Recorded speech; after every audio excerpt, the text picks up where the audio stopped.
Hi, I'm Valerie Leonard, founder of EverThrive Financial Group, coming to you today from sunny San Diego, California. And since January has created so many questions for many investors, today we're going to consider whether the glass is half empty or half full going into this new year. So let's get started. We here at EverThrive are kicking off the new year with a new name, and I hope you've seen the announcements. We have lots of exciting things going on. But in the end, our mission is to help clients thrive in every area of life and in all seasons of life. We're always here to help you through any market condition and any life event. And speaking of market conditions, the past few weeks have been a doozy. So I want to help you look at where we are today, where we think the market may be headed, and then some key metrics that we're watching and what you should do about it. I also hope you will stay tuned until the end of this video because we're especially going to talk strategy for money that you may have invested in your 401k or employer-sponsored retirement account. And I have a special message for those clients who have hired us to actively manage their investment accounts on their behalf. So here we go. Now, let's start by considering whether the economy will thrive in 2022. To answer that question, I want to begin by taking a look at what we know, what we'll be watching, and what to do. So first off, here's what you should know. Anytime you invest, I always encourage you to try to keep an open mind about better than expected outcomes and also worse than expected outcomes for your money. So it's important to recognize that the market and economic conditions can change very, very quickly. And it's impossible to try and time the market perfectly. And that's why my job as an investment advisor is to examine how much risk you want to take, how much risk you can afford to take, and how much return you hope to see for your portfolio. You don't just want to take risk for the sake of taking risk. You want to be strategic when you allocate your money to different asset classes, different sectors, and it doesn't really matter if you're aggressive or conservative. Strategy is everything. So I'd like you to understand the difference between someone who is merely participating in the market, okay, so you have money in an investment account, and someone who is actually an investor with an investor mindset. So true investors are looking at market conditions going forward. They're not necessarily looking backward. They're asking the question, regardless of short-term fluctuations in the market, which companies are positioned to be winners 12 to 24 months from now and beyond? And they recognize that sell-offs represent a change in what's been working, and they challenge us to consider what may work in the future. And in periods of market volatility, we have to have patience as that rotation occurs. So to give you an example, right now we're seeing a shift from technology to utilities, to consumer defensive positions, to real estate. And most commonly, market sell-offs present potential buying opportunities for longer term investors. So you have to examine your time frame and how long you're willing to wait for an investment to pay off. Now, I think the next 6 months is going to be bumpy. My overall outlook for the year is positive, or in other words, I believe the glass is half full at the moment. And there are many reasons I think the market will end the year higher than where it is today, and I hope to record future videos on this topic. But the challenge right now, however, is that we're currently experiencing a pretty significant market sell-off driven by slowing U.S. growth, slowing inflation. Yes, I said it. I believe inflation has peaked. And a Federal Reserve who has refused to acknowledge inflation is a problem up until recently. And now they've spooked the markets by suggesting that we're going to see 3 to 4 rate hikes in 2022. But the market is actually signaling that they think the Fed may take an even more aggressive stance than what the Fed is saying. So as you can see in this chart right here, this represents the S&P 500 as of the close of business on Friday, January 21st, rather. And the market has been steadily climbing through December. And as we get into January, we started to give back some of those returns, and we closed Friday at early October levels. Now, the past 2 years, we know, have reminded us that active investing is important, especially when it comes to making rational adjustments when needed. And as you can see in this chart, people who panicked and pulled out in March of 2020, for instance, when the pandemic was just beginning, those people missed out on the opportunity for positive overall returns since that time. Now, I want to also take a look at tech stocks because that is the area that has suffered the most over the past 3 weeks. This is a chart of the triple Qs, which is an index fund that tracks the NASDAQ 100. And here you'll see this index broke through and closed below the blue line this week, which represents a support level. And oftentimes when you see this, this can be a bearish signal. So is the stock market crashing? I don't think it is, and here's why. So stock prices come from two places. They come from corporate earnings, which are expected to continue to rise through 2022, and stock prices come from valuations. And valuations is what the price of the stock is today based off of what investors are willing to pay for it. So here's the thing, valuations are tied to interest rates, and rates have recently been at historically low levels. And this has caused stock valuations to increase. Now, we know that interest rates are rising, and I wouldn't be surprised if we saw a further decline of around 20% in the coming months. So as of Friday, the S&P 500 is down about 7% from its all-time highs, and the NASDAQ is down about 13%. But believe it or not, this is still considered normal volatility. My colleague at Commonwealth, who serves in the Chief Investment Officer role, recently wrote a great blog post about this, and I'm happy to send it to you if you would like. But he agrees that a drawdown of another 20% would actually be reasonable. Don't forget, we saw a move similar to this at the end of 2018, and the market recovered in just a couple of months. Historically speaking, up to a 20% drawdown takes investors 4 months on average to recover. So again, consider your time frame.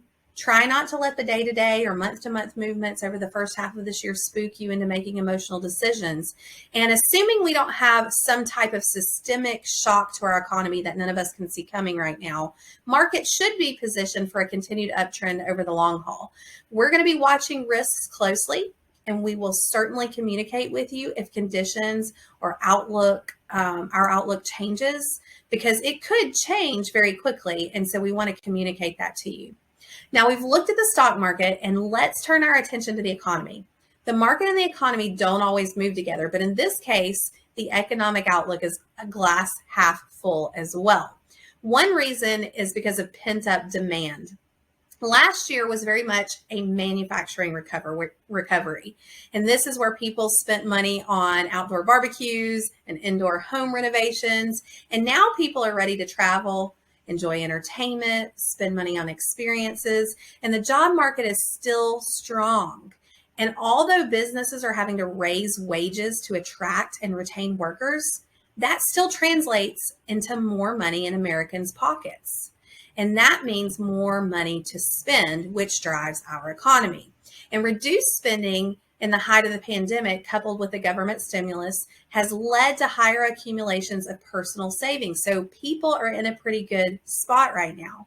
So this points us toward an economic recovery that could continue to expand for years. Not to mention, we're seeing shifts in demographics from the baby boomer generation to the millennial generation, who are now starting to enter their peak earning years.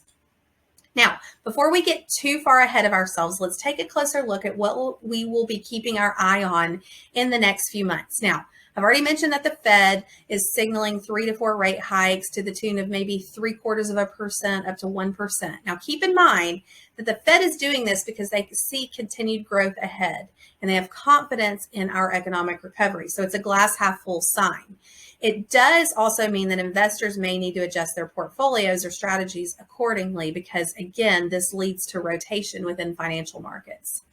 Also, keep in mind that a rate hike does not automatically mean a weaker stock market. So if you go back to 2015 to 2017, where interest rates were rising, the market still showed positive annual returns. So we're going to be watching this.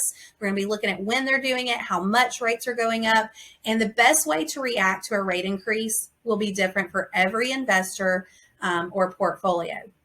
Now, the Great Resignation, which you've probably heard in the media, referencing how many baby boomers and Americans retired early because of the pandemic, that and job reports and unemployment levels are all making the news regularly. And in November, more than 4.5 million people voluntarily left their jobs. Yet the unemployment rate in December dropped to just about 3.9%.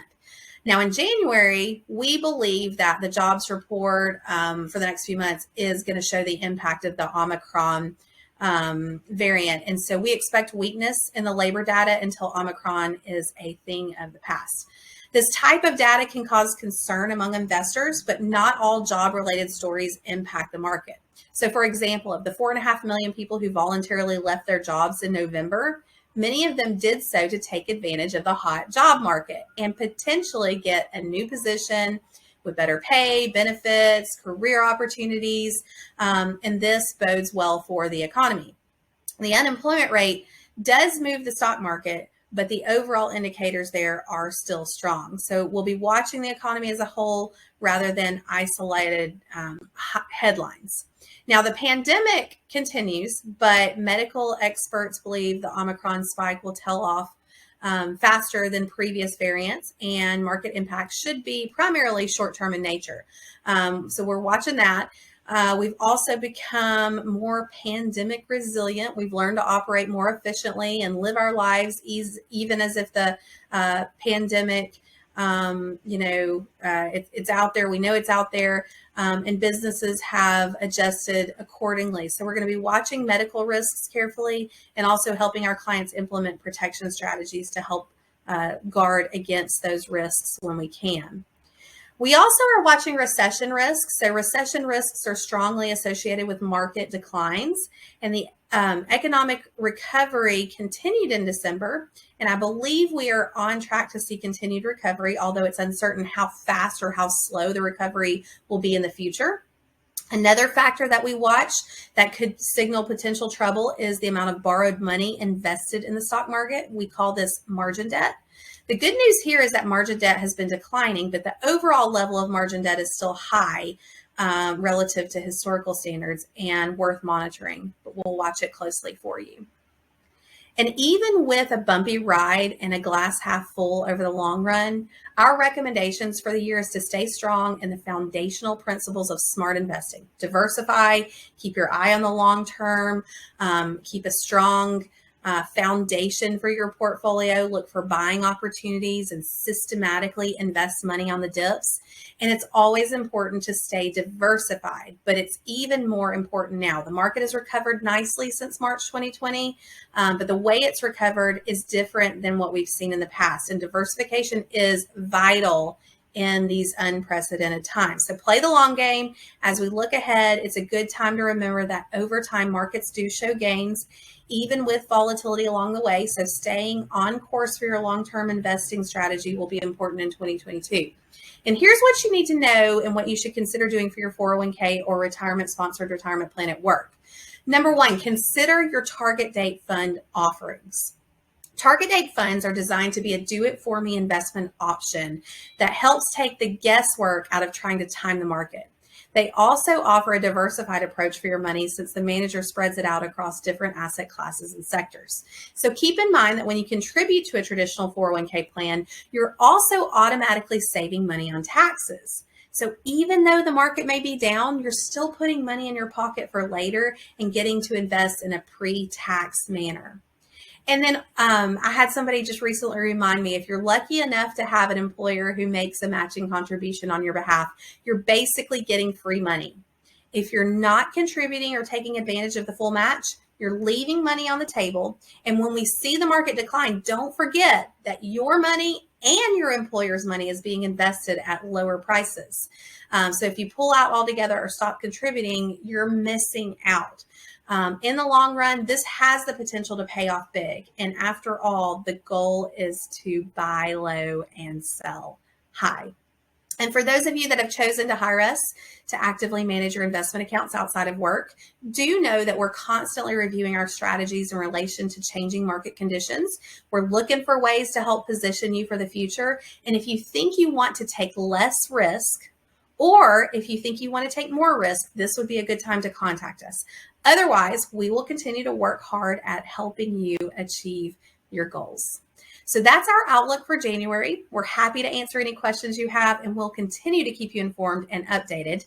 Cheers to 2022, and we can't wait to see you thrive this year.